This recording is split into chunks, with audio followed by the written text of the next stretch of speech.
pen pals! Welcome to Rex and Rex, where we show off our recommendations, our wreckages, and whatever strikes our fancy. My name is Mistress Gray. And I'm her husband, said Scott. You may have noticed, but we have a bit of a new look on us. That's because of me. I mainly use freebie stuff from Vroid and Booth, but I think we look good. What do you guys think? Comment below. I think we are great. Wait, are you dancing? Maybe. Please stop. No! But it's distracting.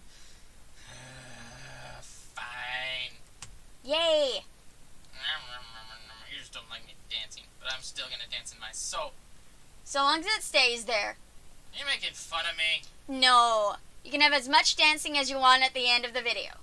Yeah, but you're gonna cut me off. I would never do that. You'll do it because I did it to you. Anyways, the story we're looking at today is the Marvel Holiday Special, year 2007, issue 1. First off, we recommend this because 2 of the 3 stories are a lot of fun.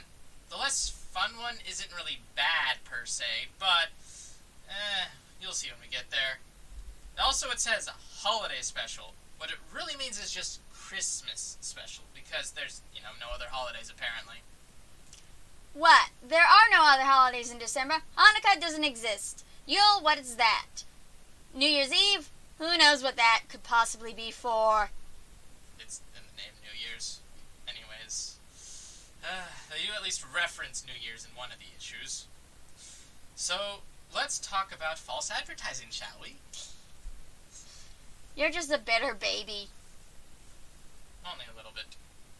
Alright, let's move on and take a look at that cover. The cover shows Wolverine and Spider-Man surrounded by presents, with Spider-Man hanging upside down looking like he just wrapped up Wolverine in lights. The cover for this issue is actually really great. It just makes me happy that these 2 are kind of on this cover, but it also just proves that there needs to be more comic books with these 2 in it. 1. It's a good cover. I'm not sure I would go and say it's a great cover, but okay.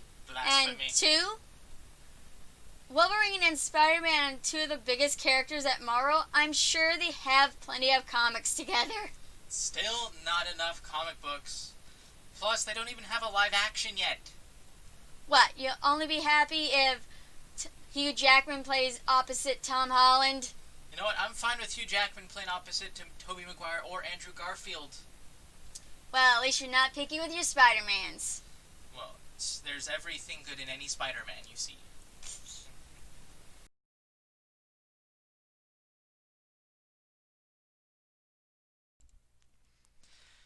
The first story is called A Piece of Cake. We open up this story with Wolverine singing in the sewers. I'm Wolverine! It seems he'd rather be hunting a sentinel than spend Christmas with the rest of the X-Men. Of course. Then we get to have a fun cutaway to Peter Parker, who gets to be chewed out by Jameson for not having more exciting photos. These photos include what I assume is a giant Mysterio robot holding Spider-Man, Black Cat kissing Spider-Man, and Spider-Man saving a Gwen Stacy lookalike while a volcano goes off in downtown. Dang. For a guy who wants to keep pushing Spider-Man as a menace, I'm kind of surprised he didn't just keep the one with Spider-Man and Black Cat and do this whole big thing about how they're in cahoots and that Spider-Man is a menace because he's working with a bat thief burglar. I mean, heck, Hollywood eat that romance up and continuously push gossip about it for the next few months. I guess clearly Jameson isn't some Hollywood gossip fiend, but he probably should be. He's in charge of the newspapers. That's like gets them all the reads. No, no, no, and no. I said excitement. I said novelty. I said one of a kind. Seen more dynamic photos of my Aunt Tilly's family album. In my day, a news photographer knew how to... Don't hide behind the pastry and I'm talking to you. Sorry, Mr. Jameson, I'm on my way to Aunt May's Christmas Eve party. Then why are you still standing around here wasting my valuable time and wearing down my valuable carpet? I was hoping you could forward me an advance, for New Year's? An advance, huh? Let me think. An advance? Are you off your meds, Parker, after trying to sell me these cheap tourist snaps? Tell you what. You bring me a photo I can use, something I haven't seen 1,000,000 times already, and I'll consider it, but not before. Oh well, so much for that romantic New Year's Eve on the town with Mary Jane. Yeesh, Pete, you got a license to carry that thing? I figured I'd shock Aunt May by showing up to her big Christmas party on time, and with a dish. I don't know about on time. Doesn't your aunt live out in Queens? What the? Wait, it was noon when he started yelling at me. So long, Peter. Happy holidays, everyone. I've got a motor. Hope that guy gets something real nice in his stocking. Merry Christmas.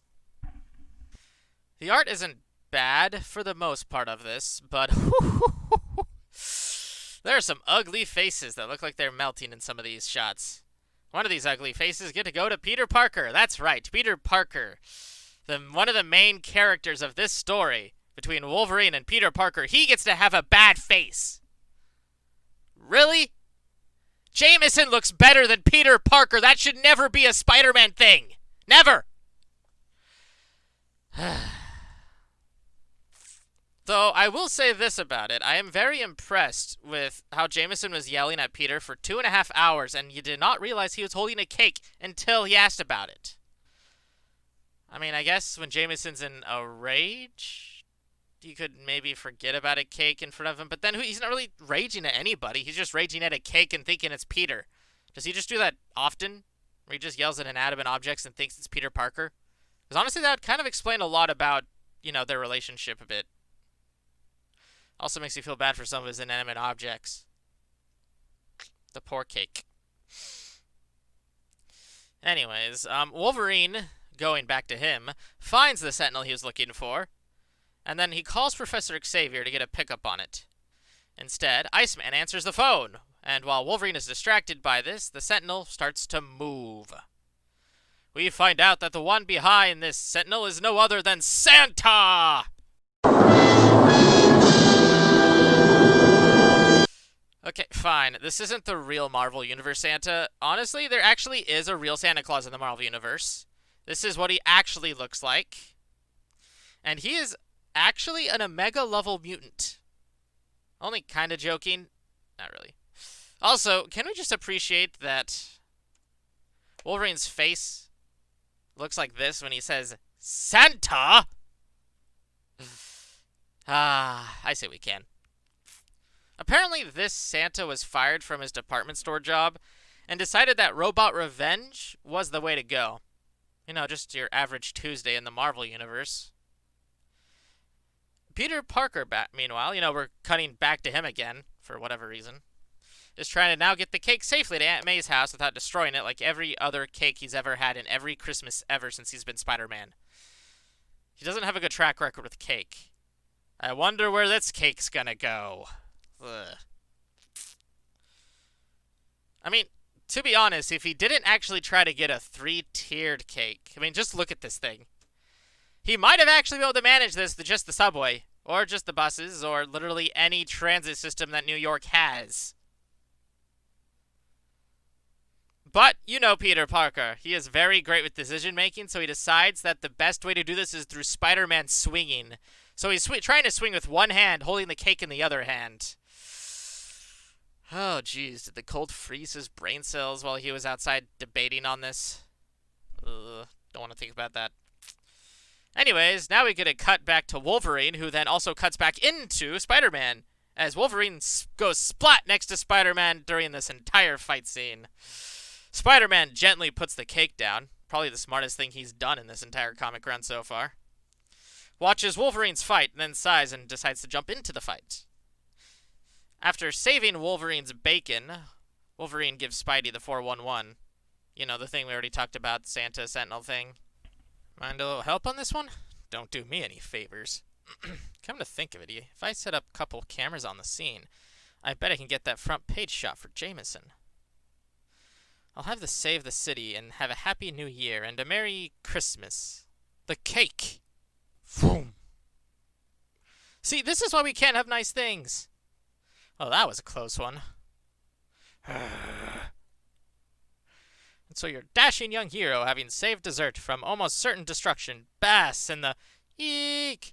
Ah, phooey. Connor! Wah! Toss. Hey, relax, kiddo. You'll be home for Christmas. Gah! Ah! Thank you, Ant-Man. And so, having resaved dessert from almost certain destruction, our hero stops to catch his breath and snaps a few pictures of the rampaging Santa Nell. If it just holds still. I've got to stay in control. Got to keep my animal side in check. Grr! Grr! Can't give in to berserker rage. Might want to watch the old blood pressure, buddy. Just stay out of my way. Look, Wolverine, let's show a little holiday spirit, a little compassion for a poor old man who got a raw deal. Sure, flattening Fifth Avenue with a giant robot isn't the best way for a guy to share his pain, but haven't we all felt... Hey, look! That's the guy we fired last year for stealing $5,000 worth of panties from the lingerie department. Oh, dude, you're on your own. One thing I do kind of want to know is how much lingerie does that store have for him to be able to steal that much lingerie in a store in just one time? Or was it like a multiple thing? Did he do this like during rounds?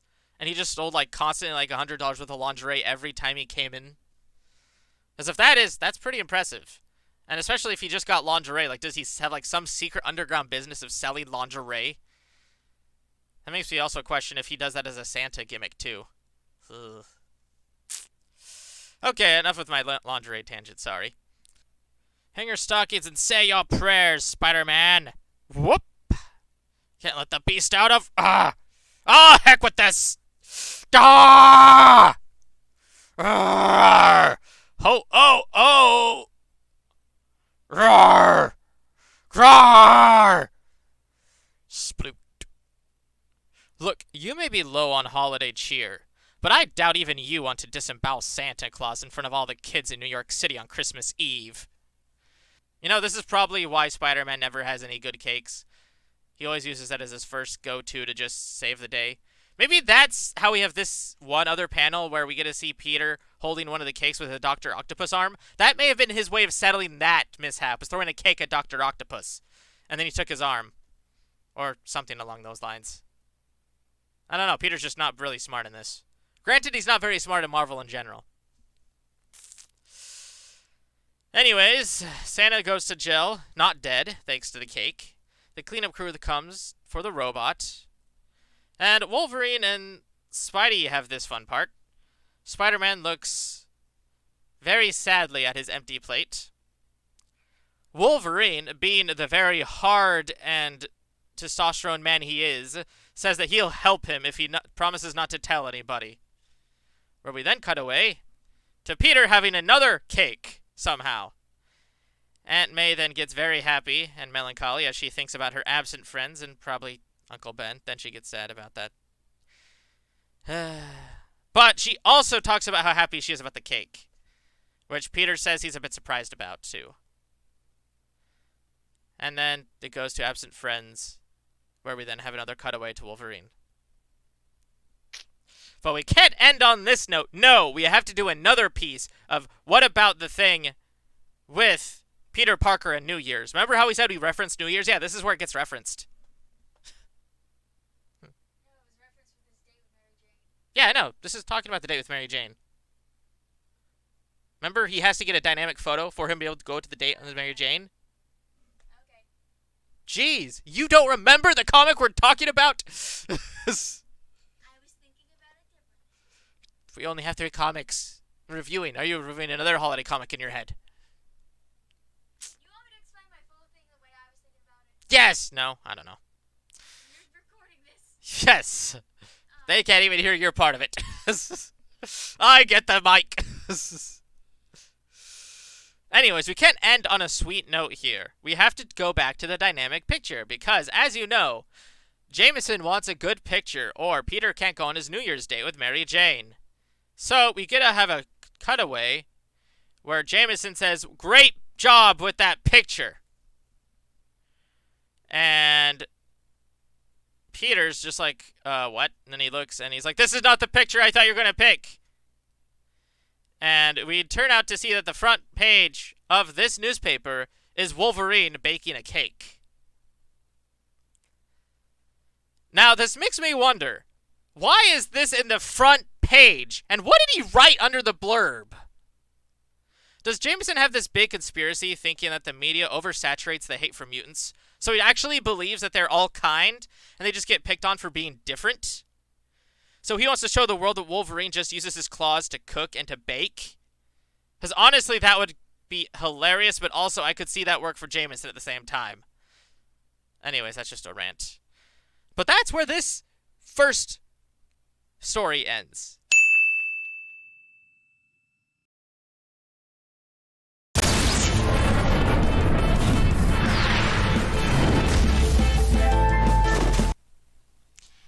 After that first story, we move on to this picture called Merry Christmas. Very original, I know. But sassy remarks aside, it's a fun little page where you guess who the characters are while they're all dressed up in Santa suits. We got all of them, except for this guy. If you know who this guy is, please tell us in the comments. We have no idea. Also, wait. Why is Ben Grimm in a Santa suit on here? He's Jewish. Well, maybe I can just headcanon that some kids asked him. After all, he is that kind of guy. Kids are his weakness. Alright, the next story is called Secret Santa. We start the story with Nami. I have no idea how to say her name. So I'm going to go with Nami because it sounds like Naminé, and I like Naminé from Kingdom Hearts. Sue me. Alright, she's in the bathroom being angsty because she's an amnesiac cyborg. Hashtag relatable. She's living with these group of people. Oh, they're called the Loners, originally named Excalibur. If you don't know who they are, that's fine. They're a spin-off from they're a mini-series spin-off from the better-known Runaway series. Basically, the premise was that they all used to be teenage superheroes or sidekicks or whatever, but they all kind of got screwed up in the long run, so now they try to help out other fellow teen heroes and get them to lead normal lives while adjusting to their powers. Or at least that was the premise when they were in the Runaways. After that, they kind of changed premises in their miniseries to just not want to use their powers, which is kind of less interesting than, the whole helping teenage superheroes adjust to having powers and maybe convincing them not to be heroes. I just think that's a more interesting angle, but what do I know? We get an introduction to these characters on who everyone is and all that is, so I'll just read that to you now. Julie Power, who somehow gained the ability to fly from an alien and became Lightspeed. Miki Musashi, who inherited her costume and became the hero Turbo. Chris Powell, who possesses a crystal that transforms him into Darkhawk. And Johnny Gallo, a mutant with acrobatic skills who once called himself Ricochet. Alright, the only one of this group that I really care about, so, the only one who's important, is Julie Powers. It's because Julie's and her superhero siblings all got their powers from, Space Horse or whatever. I'm kind of half joking. But, they all got their superpowers when they were all little kids and were little kid superheroes, which is a great idea. Because superhero siblings are always a great idea.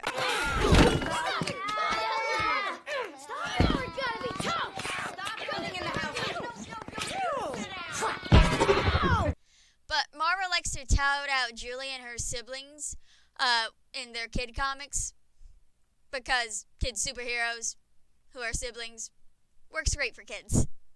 And I do recommend their little series to any parents who want to get some comics for their kids.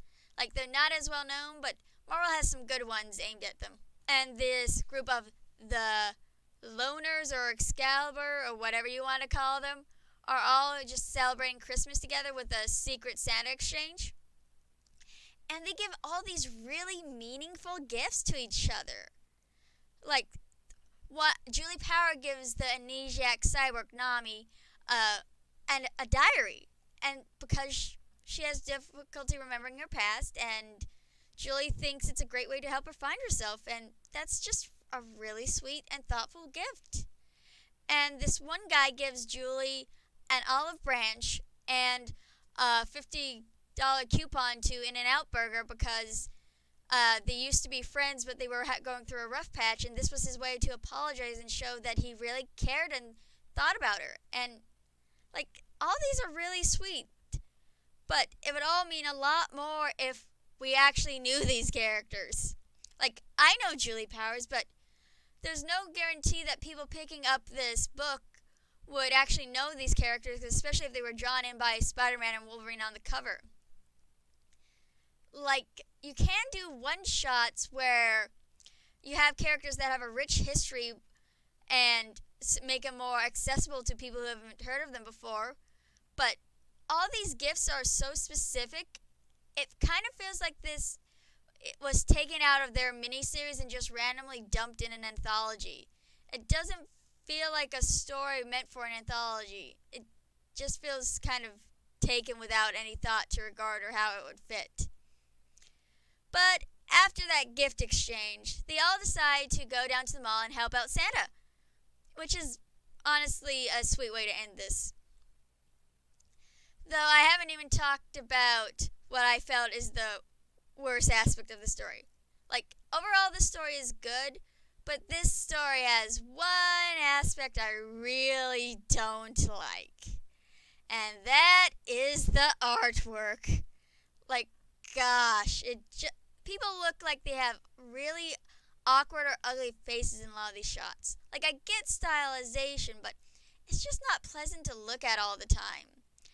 And not necessarily because that's the mood they're trying to invoke. Like, with all this dialogue about how they care about each other even though they've made mistakes and how they're trying to give these thoughtful gifts, I don't think this awkward art style really brings out that mood for a lot of it. And I keep getting distracted because, like, so many of these characters look almost anorexic with how skinny they are, and I just want to send them to counseling. But all in all, it's an okay story, and I don't think it hurts overall book. But it's definitely the lesser, especially if you compare it to the first story. After that story, we get treated to this pinup by Fraser Irving, and I think it's a nice picture. Like, the pencils are nice and everyone is very expressive. Though I'm not too thrilled with the coloring. It just kind of makes everything murky and hard to make out.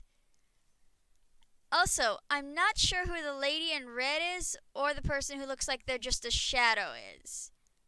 No clue. Like, I mean, I guess the red lady could be Jean Grey in her lingerie phase, or a very short-haired Medusa. I'm not sure. But I enjoy a lot of the little touches in this picture, such as Johnny Storm burning up his Santa hat because he's on fire, and Wolverine wearing the little chef apron. Between this and the first story, this kind of implies that Wolverine is really into cooking and baking, which is a headcanon I can get behind and support. And other than that, there's not much else to say on the picture, except, once again, Ben Grimm is in the Santa hat. And he's Jewish. Is this just a thing we are going to keep doing? I mean, there are Jewish people who do celebrate Christmas. It just feels a little weird to me since the Thing is one of Marvel's most prominent Jewish characters. But I'm not Jewish. What do I know? This third story is called The Meaning of Christmas. Manhattan, the offices of the Daily Bugle, Christmas Eve. You see, the thing is, Lester, you really stink at your job. Truth is, I've been meaning to let you go. I just never got around to it. You know what it's like this time of year.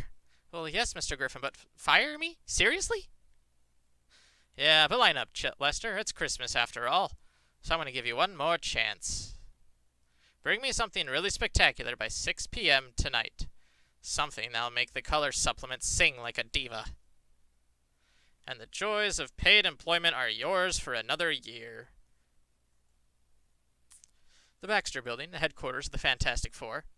So, normally I wouldn't bother you, Mr. Richards, but when I did the interview with you, you said to feel free. I'm looking to do a feature on the theme, What's the Meaning of Christmas, but the time constraints are tight. I see that, Lester. This teleporter is just a prototype. It is? In what way? S.H.I.E.L.D. wants it to be fully portable, but it should get you where you need to go, without blowing your deadline. Now, let's see. One of these buttons dismantles your molecules. The other memorizes the original sequence so that you can be reassembled again afterwards. I had a mnemonic to help me get them in the right order.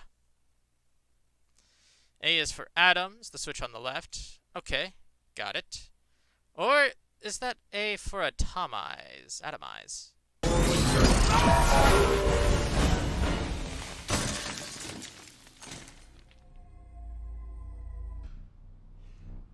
I thought this was the anti-gravity gun. What? No, that's that one. Wait, so this dude got an interview with Reed Richards, and then Reed Richards liked him so much that he let him use his teleporter. Honestly, I think his manager might be a bit of an idiot.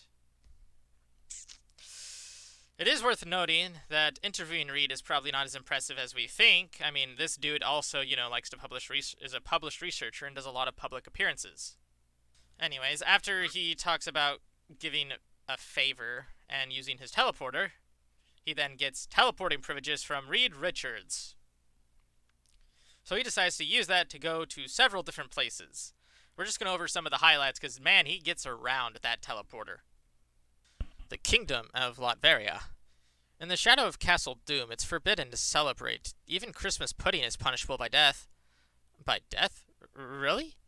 Really. But for roasted chestnuts, you can only get banishment. Do you want some chestnut? This is a bit of a power move on Reed's part, since Dr. Doom is, the ruler of Latveria. He's also Reed's ex-friend and still his common enemy. Honestly, those two have a humongous rivalry that go on, in case you don't know anything about Marvel Comics. Glub, glub, glub, glub, glub. Pacific Ocean. No, I didn't say that. You just misquoted me. Some surface customs are ridiculous. Just some. Make merry and quaff many gallons of mead.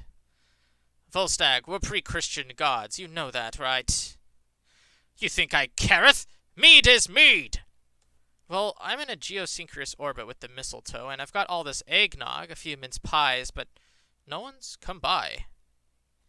You might think no one showed up because he's in space, but you can also remember this is the Marvel Universe, and as we saw with Lester, space travel isn't very hard. So I just have a few theories on why no one showed up to do Christmas with Silver Surfer. The Skrull Homeworld.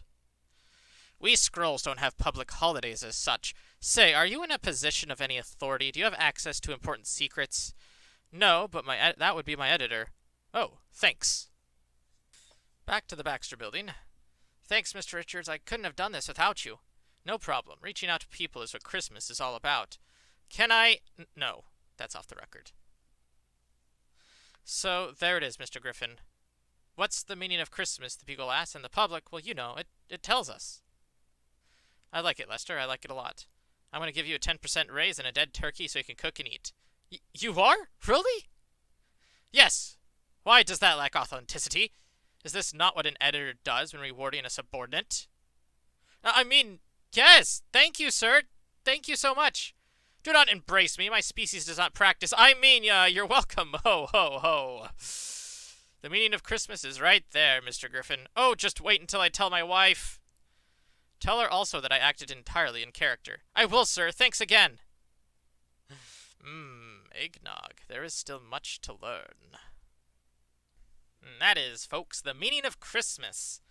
which is supposedly getting your boss replaced by a scroll. So in case you haven't done that in your own workplace, you apparently should. This is what this story is trying to tell us. Happy holidays. Stay safe. If you want to help out the channel, you can take a look at our Patreon. The link is in the description below. Don't forget to comment, like, share, subscribe, ring the bell, notification. And also, if you don't like us, please tell us. Give us a dislike and tell us why. And that is us for our Christmas episode. Holiday episode. But it's really just Christmas because Marvel only apparently recognizes Christmas as a holiday.